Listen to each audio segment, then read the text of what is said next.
Beliau satu-satunya wanita yang mendapatkan salam langsung daripada Allah Subhanahu wa taala.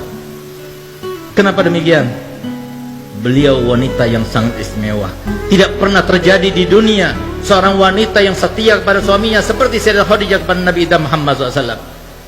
Pertama kali beliau kawin dengan Nabi Muhammad. Nabi Muhammad umurnya masih 25 tahun, belum diangkat menjadi Rasul. Maka apa yang diucapkan oleh Sayyidah Khadijah kepada Nabi Muhammad? Wahai Muhammad, engkau kini sudah menjadi suamiku. Maka mulai saat ini, rumahku ini rumahmu, hartaku hartamu, dan aku adalah budak perempuanmu. Beliau ucapkan yang semacam itu bukan cuma ucapan bualan, tapi dibuktikan semenjak beliau menjadi istri Nabi Muhammad, semua karirnya ditinggalkan, semuanya difokuskan kehidupannya hanya untuk Nabi Muhammad. Nabi Muhammad diberikan harta yang banyak, diberikan ini, sodakokan, dipinjamkan, silaturahmi, sampai ketika Nabi Muhammad dianggap menjadi seorang Nabi dan Rasul, beliau sudah tidak punya. Sampai suatu waktu di sela-sela dakwahnya Nabi Muhammad SAW, beliau pernah ketika masuk ke rumah Sayyidatuna Khadijah, Sayyidah Khadijah sedang menyusui Sayyidah Fatimah. Begitu dia melihat, tertegun matanya. Karena apa? Ternyata air susu yang diminum oleh Sayyidah Fatimah berwarna putih bercampurkan merah. Kenapa? Karena beliau sekeluarga Nabi Muhammad dengan Sayyidah Khadijah dan Sayyidah Fatimah tidak makan 3 hari 3 malam, sehingga tidak keluar lagi air susu yang berwarna putih. Di saat itulah Nabi Muhammad SAW meneteskan air mata, tertegun.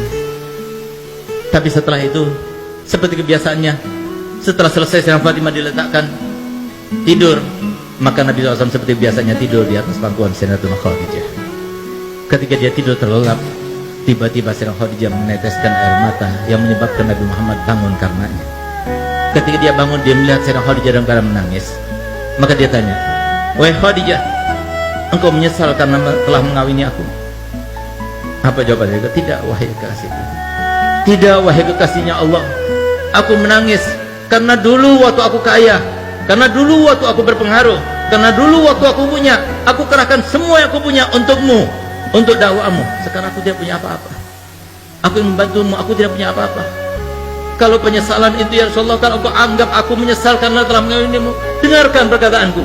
Kalau seumpama aku sudah meninggal dunia, sementara engkau masih membutuhkan biaya, engkau tidak mendapatkan biaya itu, galilah kuburanku, ambillah tulang belulangku, rakitlah, gunakan untuk sampanmu, untuk jadikan sebagai rakitmu, untuk perjalanan dakwahmu. Kalau engkau mau, pergilah ke pasar, juallah, dan hasil penjualannya kau gunakan untuk biaya dakwahmu."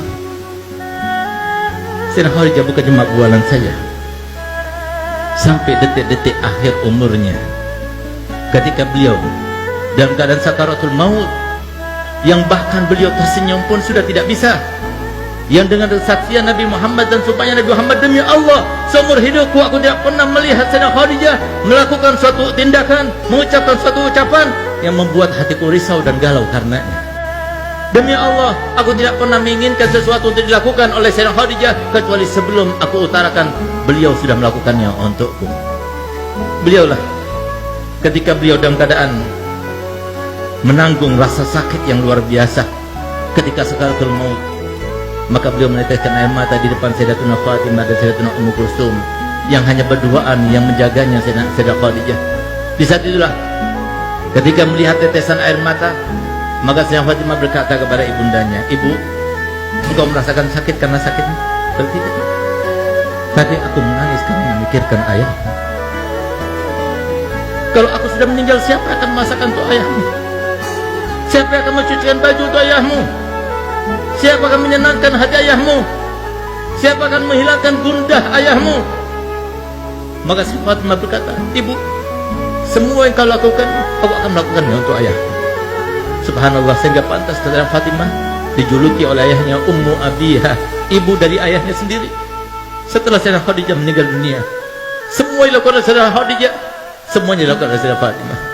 Subhanallah, di saat-saat beliau sedang berkeluh kesah semacam itu, tiba-tiba terdengar suara ketukan yang sangat halus, tidak keras, tidak mengagetkan mereka.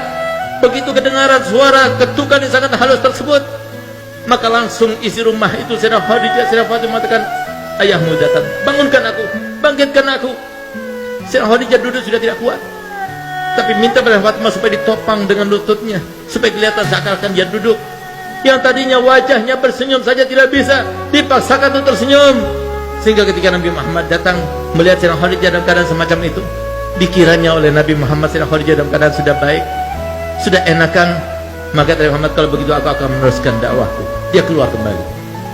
Setelah keluar beberapa langkah ke depan, tiba-tiba Sayyidah Fatimah membuka lagi pintunya dan memanggilnya, Abah, Abah, ibu sudah meninggal dunia. Sampai detik-detik akhirnya tidak mau melihat Nabi SAW dalam keadaan risau. Inilah akhlak ahlul bait. Ini akhlak yang diajarkan Nabi Muhammad SAW kepada anaknya, kepada istrinya. Semuanya berkorban untuk apa? Meraih ridho